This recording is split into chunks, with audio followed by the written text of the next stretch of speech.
नमस्कार दोस्तों, एक बार फिर से स्वागत है आपको मेरे YouTube चैनल जिसका नाम है द लर्निंग गेटवे।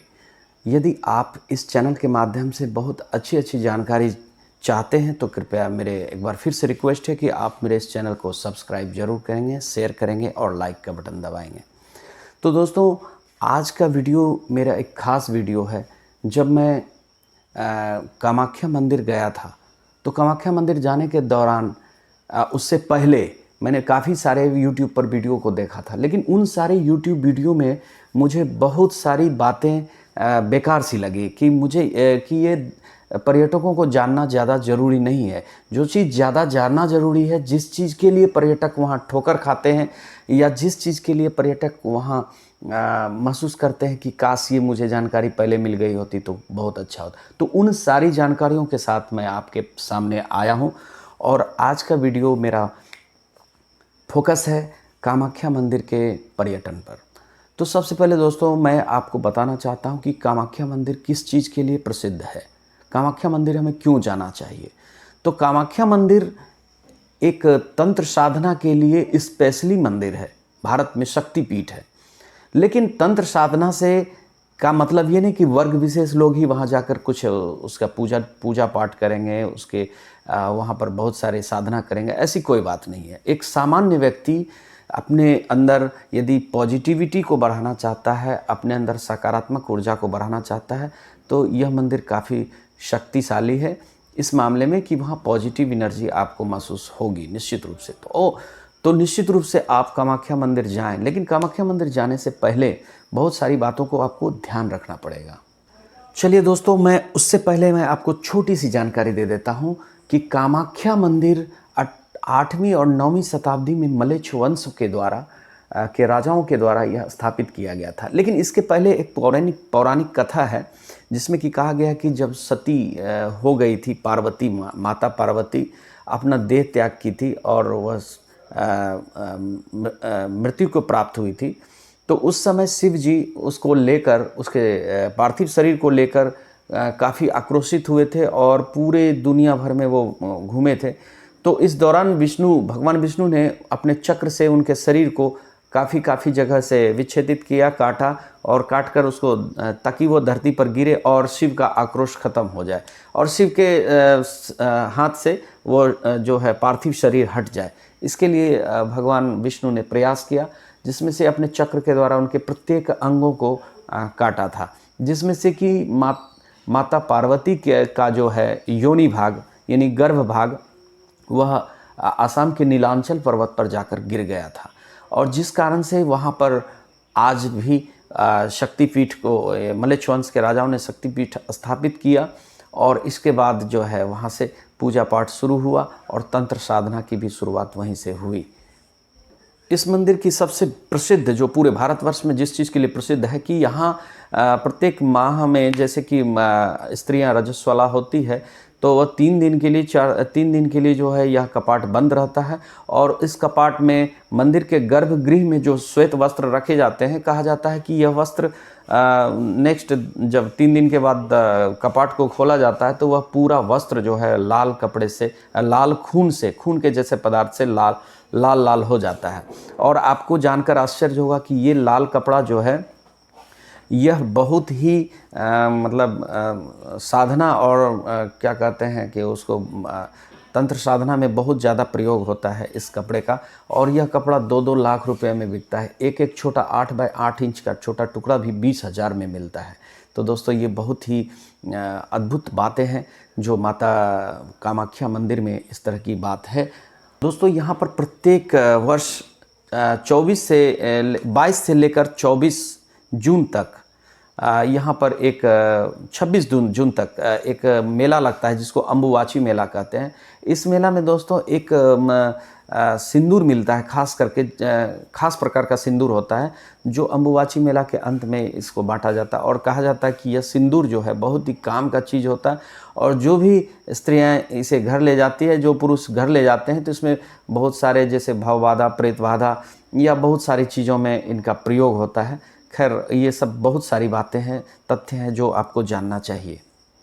तो दोस्तों, मैं आज सबसे ज़्यादा इम्पोर्टेंट बात ये बताने वाला हूँ कि यदि आप कामाख्या मंदिर जाते हैं तो कामाख्या स्टेशन जो कि 8 किलोमीटर पहले है वहाँ पर आप उतर जाइए आराम से।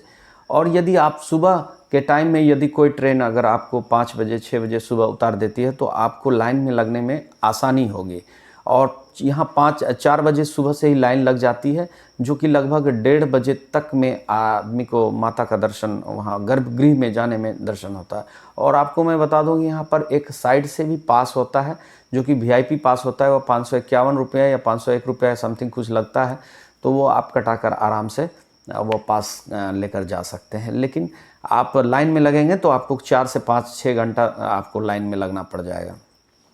तो दोस्तों वहाँ पर पहुँचने के बाद आप सबसे पहले स्टेशन पर आप ऑटो वगैरह लेंगे, शेयरिंग लेंगे ज़्यादा अच्छा रहेगा।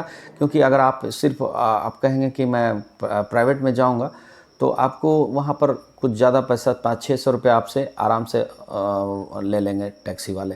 लेकिन उस तरह का नहीं करना है, शेयरिंग में जाना है आपको। शेयरिंग में पहुंचकर वहाँ पर नीलांचल पर्वत के पास ही नीचे आपको थोड़ा सा नीचे आपको ऊपर तक ले जाएंगे, बट मंदिर से थोड़ा पहले आपको रोक देंगे।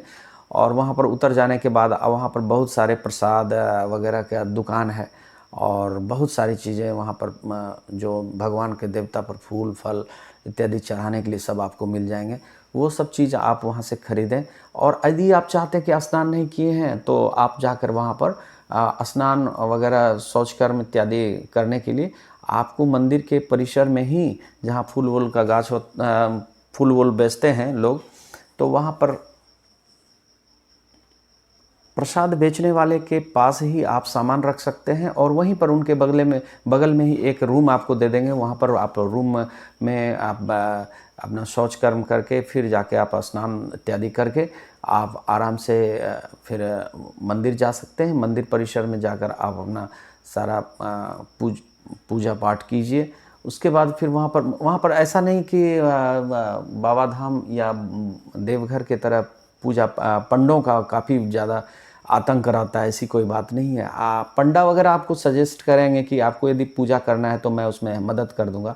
लेकिन आप मदद लेना चाहते ले सकते हैं, लेकिन वहाँ ऐसी कोई आवश्यकता नहीं है। आप मंदिर परिसर में जाकर किसी भी स्थान पर पूजा कर सकते हैं। यदि आप गर्भगृह जाना चाहते हैं तो आपको लाइन लगना पड़ेगा।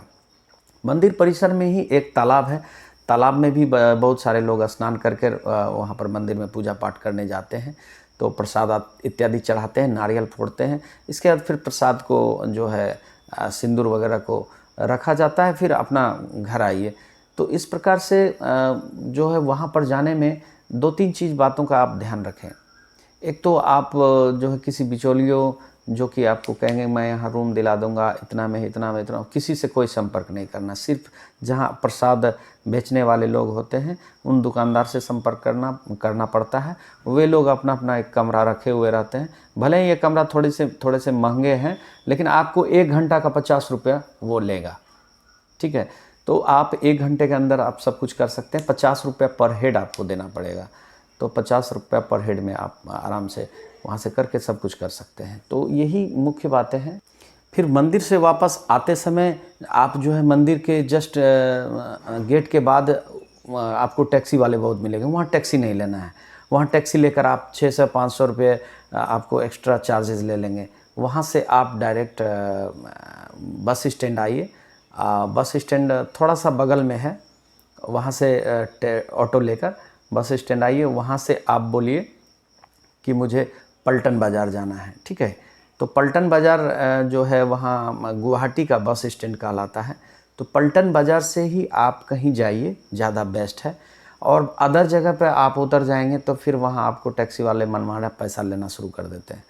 तो आप पलटन बाज़ार जाकर आपको शिलोंग जाना है, फिर आपको चेरापूंजी जाना है, कहीं भी जाना है, असम के किसी भी हिस्से में से मेघालय के किसी भी हिस्से में जाना है तो आप आराम से या आपको फिर कामाख्या स्टेशन जाना है तो वापस वहाँ से फिर कामाख्या स्टेशन जा सकते हैं।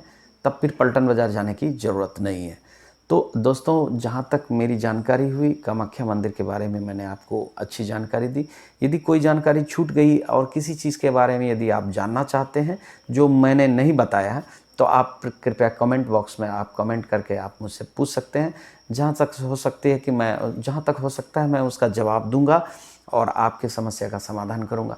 इस प्रकार से मैं आगे भी वीडियो बनाता रहूँगा। तो दोस्तों, आपसे ये निवेदन है कि आप मेरे इस चैनल को सब्सक्राइब करें और शेयर करें, लाइक करें और कमेंट करें, ताकि आपके ही उत्साहवर्धन से मैं आगे भी इस तरह के अच्छे-अच्छे वीडियो बना सकूँ। तो इसके लिए